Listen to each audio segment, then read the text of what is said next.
السلام عليكم اخوتي، كي دايرين؟ لاباس عليكم؟ كنتمنى ان شاء الله تكونوا على خير وبخير وفي الصحه جيده ان شاء الله يا ربي. اليوم غنشارك معكم الفول. الفول كيكون باقي طري كما كتشوفوا. ملي مع هاد الوقيته دابا راه ديالو كنجيبوا الفول يكون باقي طري، ما يكونش عاقد داك الحبوب هكا عاقدين. المهم كيكون باقي طري، كنختاروا غير داك الطريه بحال كما كيبان لكم. كنبدل نصايب فيهم، كنحيد لهم هذوك الجنيبات ديالهم كيكونوا قاصحين بهذه الطريقه كما باين في الفيديو.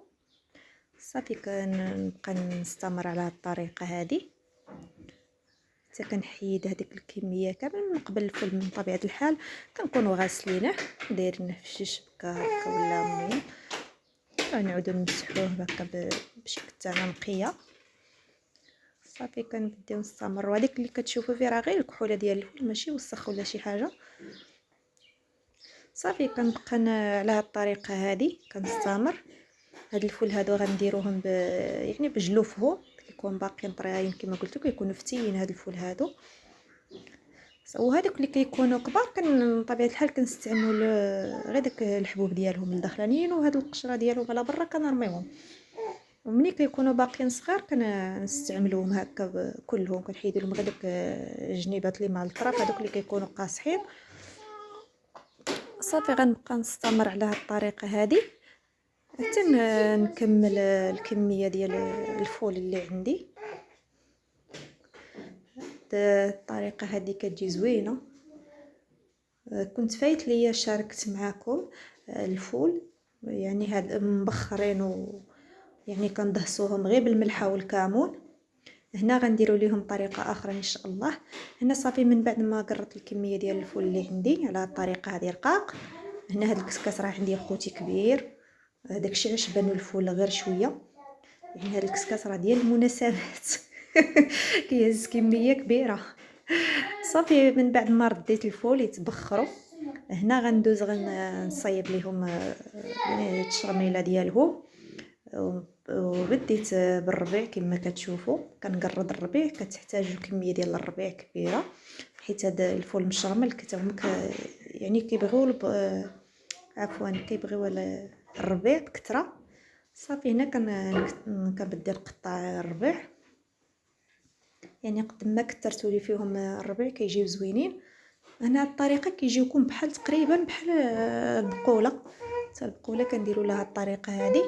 يمكن لكم تبخروها في الكسكاس عاد يعني ديروا لها الطريقه دي اللي غندير دابا الفول. يمكن لكم تسدوا عليها في الكوكوط كما شاركت معكم داك المره. يعني جوج ديال الطرق يمكن لكم طيبوا بهم. صافي هنا من بعد ما قررت الربيع دابا غندوز للثومه غنحكها. الثومه احتاجيت واحد 4 ديال الفصوص ديال الثومه على حسب الكميه ديال الفول اللي عندكم. دائما كنستعملوا هكا التوابل بالنسبه للتوابل ولا الثومه ولا الربيع على حسب الكميه اللي عندنا. الا كانت كثيره من طبيعه الحال كنزيدو نكثروا، ولا كانت قليله المهم كنديروا دائما كنديروا على حسب الكميه اللي موجدين هنايا. هنايا عندي واحد النص ديال الحامضه حتى هو غنقطعوه هكا طريفات صغار، حتى هو كيزيد ليهم بنه كيجي زوين في الفول. قطعوا على الطريقه هكا غير قطع صغار. انا متاكده الطريقه هذه الا جربتوها للفول غتبقاو دائما تداوموا عليها. زعما اللي ما كيعرفش اللي عمره ما دارها واللي ما كيعرفش يديرها. هنا عندي معلقه ديال الكمون عامره، معلقه ديال التحميره عامره. الخرق ما كنحتاجوش بزاف غير راس معلقه. هنا الملحه على حسب الذوق. هنا شويه ديال البزار. صافي كنكتفي انا غير هنايا بالنسبه للتوابل التحميره والكمون شويه ديال الخرقوم وبزار والزيت بطبيعه الحال درت بلدي زيت الزيتون في الاول. اللي عنده زيت زيتوني هكا يعني بكثره بلا ما يضيف الزيت العادي، واللي ما عندوش يخلط يدير شويه شويه، واللي ما عندوش كاع زيت الزيتون يدير غير الزيت العادي. المهم في كلا الحالتين كنستعمل داكشي اللي عندنا في الدار. هنا من بعد ما تبخروا ليا داك الفول درتهم في الطنجره هذه اللي وجدت فيها الشرموله ديال الفول. هنا غندوز نردهم على البوطه باش يتقلاو معنا مزيان وندخل فيهم داك الشرموله. صافي كنحطوهم على البوطه وكنبقاو هكا مره مره كنخلطوهم باش ما يتلصقوش معنا. بهذه الطريقه كما كيبان لكم كيجيو مشرملين، كيجيو يا سلام.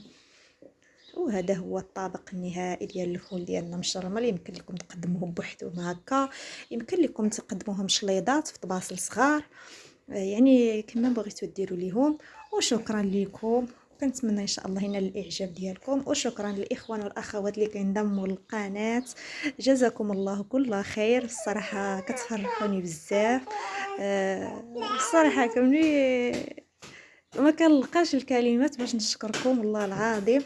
المهم شكرا لكم بزاف، وكنتمنى ان شاء الله الطبق هذا ينال الاعجاب ديالكم وتجربوه ان شاء الله يا ربي.